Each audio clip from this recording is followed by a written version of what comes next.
The Middle Ages. The term medieval comes from the Latin medium aevum, which means the Middle Ages. But when were the Middle Ages? Before them came the classical age of ancient Greece and Rome, and after them came the Renaissance, page 62. The Middle Ages covered the period roughly in between from the 5th century to the end of the 15th. In many ways, medieval times seem remote and mysterious, peopled by knights and ladies, kings and bishops, monks and pilgrims. Yet European cities, states, parliaments, banking systems, and universities all had their roots there, and parts of the landscape are still dominated by the great medieval castles and cathedrals. A light in the dark. During the Dark Ages, art and learning survived in remote monasteries. This illuminated letter comes from the Book of Kells, circa 800, which was kept at St. Columba's Monastery in Ireland. The Byzantine Empire. When the Roman Empire split in two, the western half, based on Rome, declined, but the eastern half, based on the Byzantine capital of Constantinople, now Istanbul, flourished. Its greatest ruler was the Christian Emperor Justinian I, circa 482 to 565. Viking brooches. Sea raiders. The Vikings began to raid the coasts of Europe toward the end of the 8th century. King of Europe. Charles the Great, or Charlemagne, 742 to 814, united an empire covering much of modern France and Germany. He was a great Christian leader as well as a skillful warrior. The Dark Ages. In the 5th century, the Roman Empire slowly fell apart as Germanic tribes from the north pushed across its frontiers, destroying towns and trade routes. Saxons settled in Britain, Franks took over Gaul or France, and Goths invaded Italy itself. In 476, the last Roman emperor lost his throne. These centuries of disorder became known as the Dark Ages, but this was not an entirely accurate description. Under the 6th century, Emperor Justinian I, the Byzantine capital of Constantinople, became one of the most magnificent cities in the world.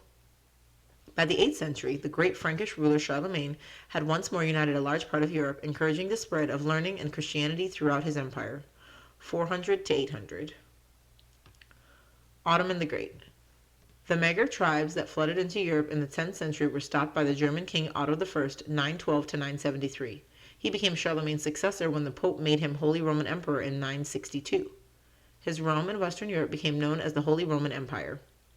The Great Leaders. The Christian king Charlemagne supported the Pope as he tried to drive the barbarian invaders out of Italy, and in 800 the Pope crowned him Holy Roman Emperor in gratitude. Europe was threatened by invaders throughout the 9th and 10th centuries. Vikings raided the northern coast and the fierce Magyars pressed in from Central Asia. But gradually new nations began to emerge. The lands of the Franks became France. Alfred the Great, 871 to 899, defeated the Vikings to become King of England, and Otto I of Germany fought off the Magyars. Life in a monastery. Monasteries and convents were worlds of their own. Ruled by an abbot or an abbess, they were cut off from society and governed by special rules. When a novice, page 36, entered a holy order, he or she was expected to stay there for the rest of his or her life. From that moment on, every part of his or her day was accounted for. Much of the time was spent attending the 8 daily church services and reading or copying religious texts. Other duties included caring for the poor and sick, teaching younger members of the order, or tending to the gardens, fish ponds, mill, and farm. There was a general rule of silence in most religious houses, and daily tasks had to be carried out without speaking. Although they lived apart from society, monks and nuns served an important role in the community.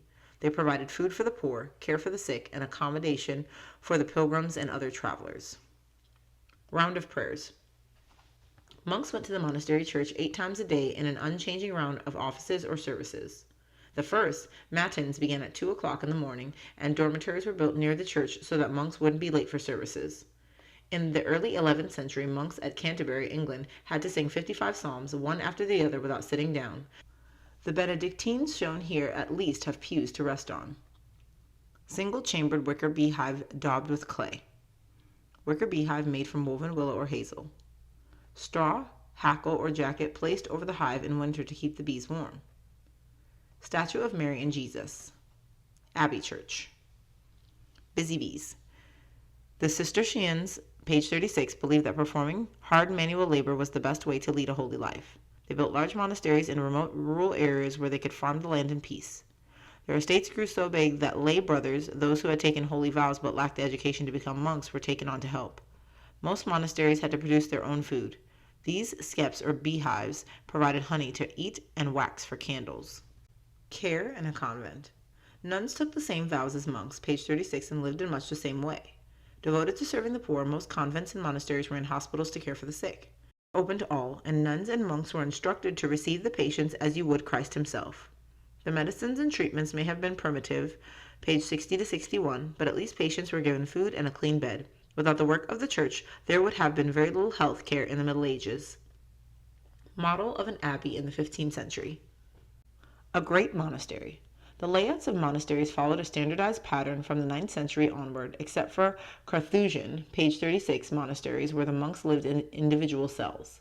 This 12th century ground plan of Canterbury Cathedral and monastery shows how nearly everything the monks needed was contained within the walls. The main building was the church, the largest and grandest they could afford. On the sunny south side lay the cloister, a covered walkway surrounding an open square sheltered from the wind. This was the center of community life where the monks might stroll, sit, or read. Another meeting place was the chapter house, where the abbot held assemblies to discuss important matters. Bell tower, nave, transept, cloister, dormitory, refectory, cathedral, main cloister, water tower, infirmary, the necessarium or latrines, herbarium, dormitory, refectory, kitchens, chapter house. Main entrance, undercroft or storage rooms, abbot's lodge. An Augustinian abbey. This small abbey housed an order of Augustinian canons.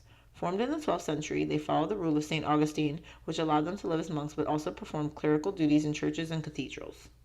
The written word. Until 1100, books were rare and were usually found only in monastery libraries.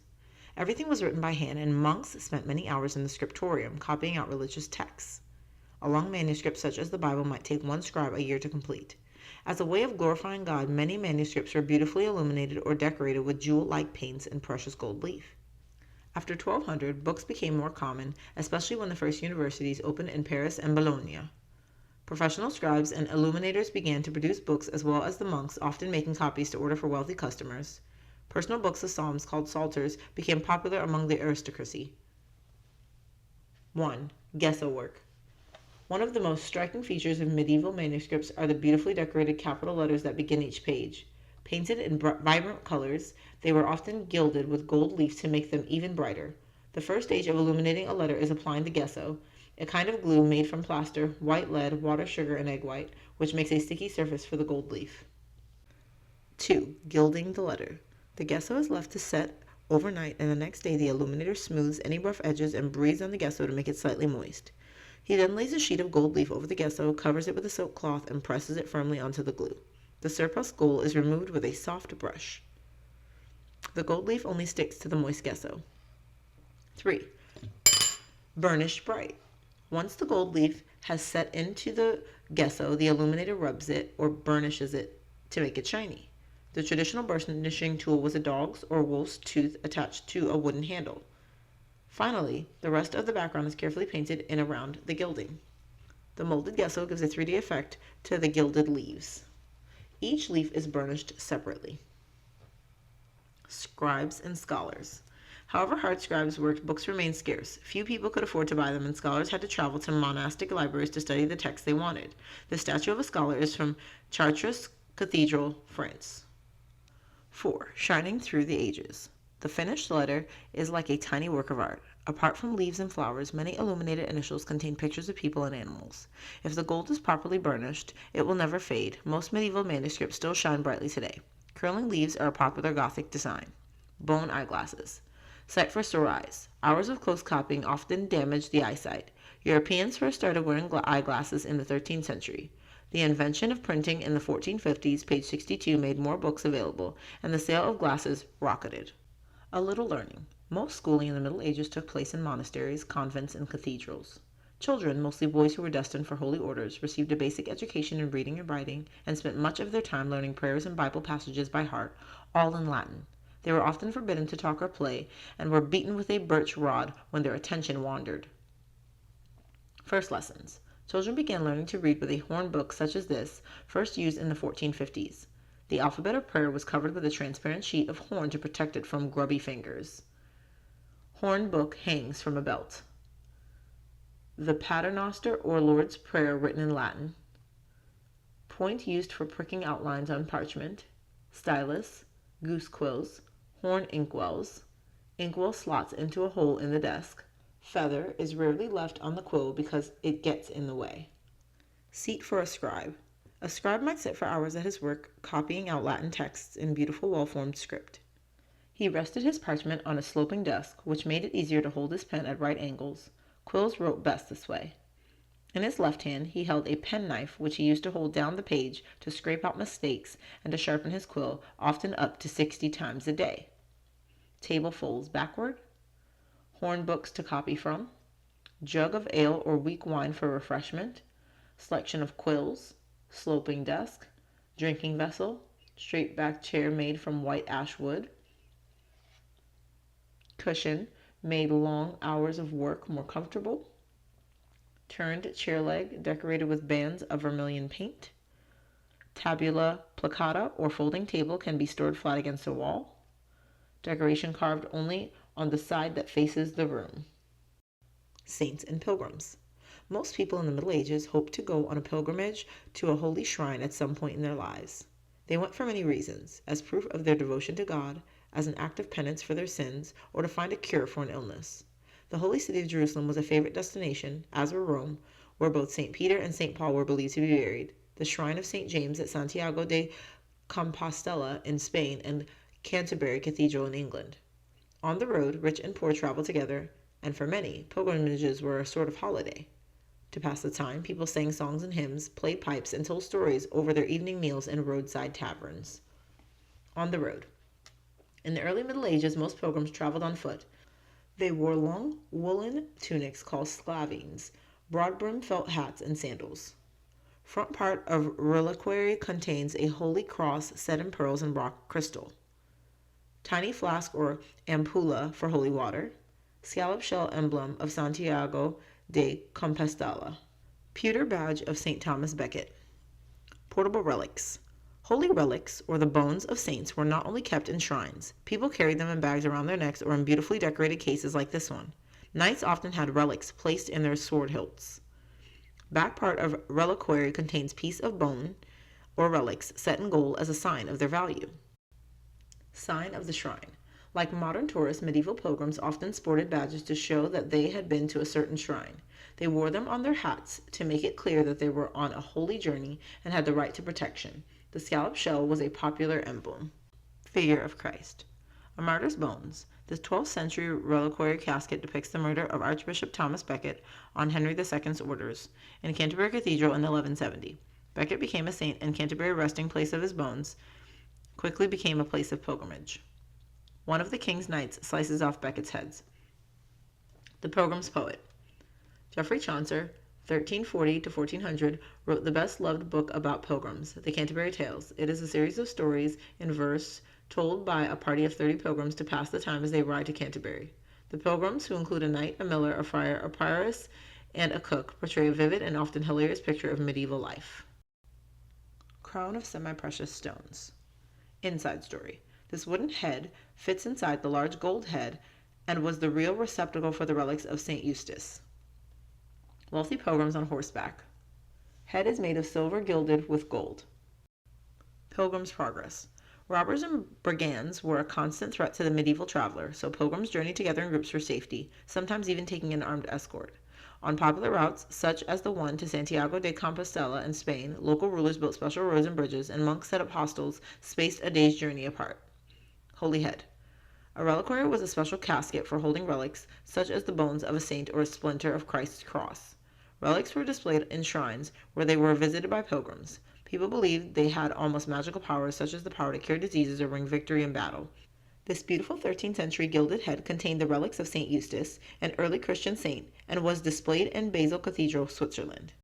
The Islamic world. Muhammad, the prophet of Islam, died in 632. Within 100 years, a great Islamic civilization had developed, and Arab armies had conquered a vast empire that stretched from Spain and North Africa to Persia and India. International trade flourished in the Islamic world, spreading ideas as well as goods. Muslim scientists became particularly advanced in the fields of medicine and mathematics. They were skilled surgeons and eye doctors, invented algebra from the Arabic algebra, and introduced the Arabic numeral system to Europe, a version of which is still in use today. Although the Christians saw the Muslims as an infidel race and an almost inhuman enemy during the Crusades, as trade links grew stronger, they learned much from this highly advanced civilization. Glittering prize. The rich cities of the Islamic world were prime targets for the plundering Crusaders, page 28. In 1099, they succeeded in overrunning the holy city of Jerusalem, killing its inhabitants and pillaging its vast treasures. Inlaid decoration. Traditional Arabic pattern. Muslim marvels. The lute was one of the symbols of medieval European music, but its true origin was in the Islamic world, where it was known as the al-ud. Many Muslim caliphs or rulers were great patrons of art and learning, and fostered the work of musicians, poets, artists, and scholars at their courts. The lute was just one of many inventions and ideas that came to Europe from the Muslim Empire.